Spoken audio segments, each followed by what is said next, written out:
చేసుకోవాలి. ఇవాళ టాపిక్ ఏంటంటే నేను 3 పాయింట్స్ గా చెప్తాను.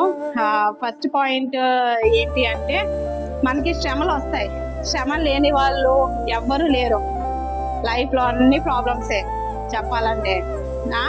ఆ ప్రాబ్లమ్స్ అంటే లైఫ్ ఎండ్ అయిపోతా ఉండేది. కానీ అలా ఆ ప్రాబ్లమ్స్ ని మనము హ్యాపీగా మన జీవితంలో అలౌ చేసుకోవాలంటే యాక్సెప్ట్ చేయాలి. మన జీవితంలో సొనిగే వారిగా ఎప్పుడు నేను దేవుడికి ప్రేయర్ చేసుకున్నా నాకు ప్రాబ్లమ్స్ వస్తాయి, నేను ఉపవాసం ఉన్నా నాకు ప్రాబ్లమ్స్ వస్తాయి, వారానికి 4 సార్లు చర్చికి పోయినా నాకు ప్రాబ్లమ్స్ వస్తాయి అని అంటారు. ప్రాబ్లమ్స్ లేని వాళ్ళు ఎవరైనా ఉన్నారంటే చేతులు ఎత్తనంటే వాళ్ళు అబద్ధం చెప్పినట్టే నిజంగా. ఎందుకంటే లైఫ్ లాంగ్ ఎవరో ఒకరికి ప్రాబ్లమ్స్ ఉంటేనే ఉంటాయి. దానికి ఎండ్ ఉండదు, ఫుల్ స్టాప్ ఉండదు, కానీ కామాలు ఉంటూనే ఉంటాయి. ఎనీ టైం ఏదో problem, health issues, family problems ఉంటూనే ఉంటాయి. కాబట్టి ఏంటంటే ప్రాబ్లమ్స్ వచ్చినప్పుడు మనం